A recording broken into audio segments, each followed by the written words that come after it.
എന്റെ പേര് വികാസ് എന്നാണ്. ഞാൻ ഒരു IT പ്രൊഫഷണലാണ്. നമുക്ക് ഒരു സ്വന്തമായിട്ടൊരു IT ഫേം ഉണ്ട്. വീട്ടിൽ സ്വന്തമായിട്ടൊരു ഇലക്ഷൻ മ്യൂസിയം, റൈറ്റ്? ഞാൻ ആക്ച്വലി വളർന്നതെല്ലാം എറണാകുളത്തായിരുന്നു. അവിടുന്ന് പിന്നെ എന്റെ വർക്കിന്റെ ആവശ്യത്തിന് വേണ്ടിയിട്ടാണ് ഞാൻ കാലിക്കറ്റിലേക്ക് വന്നത്. അപ്പൊ ഇവിടുത്തെ കുറെ ഫ്രണ്ട്സും കാര്യങ്ങളൊക്കെ സർക്കിളിലേക്ക് വന്നു കഴിഞ്ഞപ്പോൾ ഇതും കൂടെ മനസ്സിലേക്ക് വന്നു. പൈതൃക വസ്തുക്കൾ സംരക്ഷിക്കണം. പക്ഷന്റെ കളക്ഷനും ഉണ്ട്, ബാലറ്റ് ബോക്സ് അങ്ങനെയുള്ള കാര്യങ്ങളൊക്കെ. അത് എന്തൊക്കെയാണ് ഈ ഇലക്ഷൻ മ്യൂസിയത്തിലുള്ളത്? സ്വന്തം വീട്ടിലാണ് സെറ്റ് ചെയ്തിരിക്കുന്നത് അല്ലേ? അതെ അതെ. വീട് എവിടെയാണ്? ഞാൻ ബിലാത്തികുളം നടക്കാവ്. സോ ഈ ഇലക്ഷൻ മ്യൂസിയത്തിൽ എന്തൊക്കെയാണുള്ളത്? നമ്മളുടെ ഇന്നത്തെ കാലഘട്ടത്തിൽ ഇലക്ഷൻ എന്ന് പറഞ്ഞു കഴിഞ്ഞാൽ ഹൈ ക്വാളിറ്റി ആയിട്ടുള്ള സൗണ്ട്, വോട്ടിംഗ് മെഷീൻ ആണെങ്കിൽ ഇലക്ട്രോണിക് വോട്ടിംഗ് മെഷീൻ, കമ്പ്യൂട്ടറിൽ ഒരു സ്വിച്ച് ഇട്ട് കഴിഞ്ഞാൽ പ്രിന്റ് വരുന്ന ഒരു ടെക്നോളജി. അതാണ് ഇന്നത്തെ കാലഘട്ടം. പഴയ ആൾക്കാർ എങ്ങനെയൊക്കെ ആയിരുന്നു ഇത് ചെയ്തിരുന്നത്? സ്റ്റാർട്ടിംഗിൽ ഇലക്ട്രോണിക് വോട്ടിംഗ് മെഷീന് പകരം ബാലറ്റ് ബോക്സ്, ആൾക്കാരുടെ പേര് എഴുതിയിട്ട് അതിൽ ഏത് ചിഹ്നത്തിനാണ് വോട്ട് ചെയ്യുന്നത് അതിന്റെ മുകളിൽ നമ്മൾ കൈകൊണ്ട് സ്റ്റാമ്പ് ചെയ്യാൻ, ആ സ്റ്റാമ്പ് ചെയ്തിട്ട് ഈ ബാലറ്റ് ബോക്സിൽ ഓരോ ആൾക്കാർ ഇടുക. അങ്ങനെയായിരുന്നു നമ്മുടെ ആദ്യത്തെ ഇലക്ഷൻ സ്റ്റാമ്പിങ്ങിന്റെ ഒരു പ്രത്യേകത. അത് ആ ബാലറ്റ് ബോക്സിന്റെ പല ടൈപ്പിലുള്ളത് എന്റെ കയ്യിലുണ്ട്. 1951 ആയിരുന്നു ആദ്യത്തെ ബാലറ്റ് ബോക്സ് ഉണ്ടായിരുന്നു. അത് ഇയർ വൈസ് തന്നെ രേഖപ്പെടുത്തിയിരിക്കുന്ന ഒരു ബാലറ്റ് ബോക്സ് ഉണ്ട്. ഇതൊക്കെ എവിടെ നിന്നാണ് കളക്ട് ചെയ്യുന്നത് വികാസ്? സൗത്ത് ഇന്ത്യയിൽ ഇപ്പൊ ചെന്നൈയിലോ അല്ലെങ്കിൽ ബാംഗ്ലൂരിലൊക്കെ പല എക്സിബിഷൻസ് നടക്കാറുണ്ട്. അങ്ങനെ ഒരു എക്സിബിഷനാണ് എനിക്ക് ഈ ഒരു 1951 ഉണ്ടായിരുന്ന ഒരു ഇലക്ഷൻ ബാലറ്റ് ബോക്സ് കയ്യിൽ കിട്ടും. ഇങ്ങനെ എത്ര ബാലറ്റ് ബോക്സസ് ഉണ്ട്? വ്യത്യസ്തമായ മോഡലില് 4 ബാലറ്റ് ബോക്സ് ഉണ്ട്. ഇതുവരെ ആരും സഞ്ചരിക്കാത്ത വഴികളിലൂടെ സഞ്ചരിച്ചാണ് ഇതൊക്കെ കളക്ട് ചെയ്യുന്നത്. അങ്ങനെ വ്യത്യസ്തമായി സഞ്ചരിച്ചുകൊണ്ട് തന്നെയാണ് ഇത് കിട്ടുന്നത്.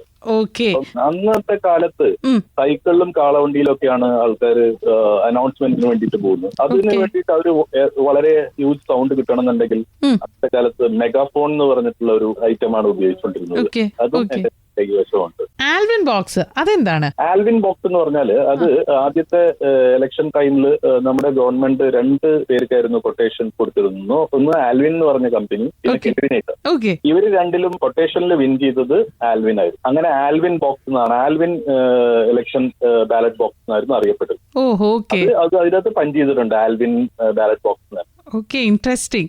പോസ്റ്റേഴ്സ് പിന്നെ പാംഫ്ലെറ്റ്സ് ഒക്കെ അതും പഴയ കാലത്തിന്റെ ഒക്കെ അവൈലബിൾ ആണോ? കാലത്ത് ഇലക്ഷൻ ഡിക്ലെയർ ചെയ്ത് കഴിഞ്ഞാൽ സ്ഥാനാർത്ഥികൾ നിൽക്കുന്ന ആൾക്കാരും അവരുടെ കൂട്ടുകാരൊക്കെ അച്ചുകൂടങ്ങൾ എന്ന് പറയുന്ന ഇന്നത്തെ നമ്മളുടെ ഇന്ന് ആൾക്കാർ പോകുന്ന പ്രിന്റിംഗ് മീഡിയ സെന്റേഴ്സ് ഉണ്ടല്ലോ, അത് വേറെ അച്ചുകൂടങ്ങളിലേക്ക് ആവും. അവിടെ പോയി കഴിഞ്ഞാൽ എന്താണ് സംഭവിക്കുന്നത് വെച്ചാൽ അവിടെ അച്ചുകൾ നിരത്തി വെച്ചിരിക്കുക ചെയ്യുന്നത്. ഓരോ കാലഘട്ടങ്ങളിലും ഉപയോഗിച്ചിരിക്കുന്ന, അതായത് ഈ സിംബൽസ് ഉണ്ടല്ലോ, ഇതൊക്കെ സിംബൽസും അങ്ങനത്തെ ഇതെല്ലാം ഈ അച്ചുകൂടങ്ങളിൽ ഓൾറെഡി റെഡി ആയിരിക്കും. ആൾക്കാരുടെ സ്ഥാനാർത്ഥികളുടെ പേരും കാര്യങ്ങളൊക്കെ പിന്നീട് അറേഞ്ച് ചെയ്യണം. ഇതെല്ലാം ഒരു വുഡൻ ബ്ലോക്കുകളായിട്ടാണ് ഉള്ളത്.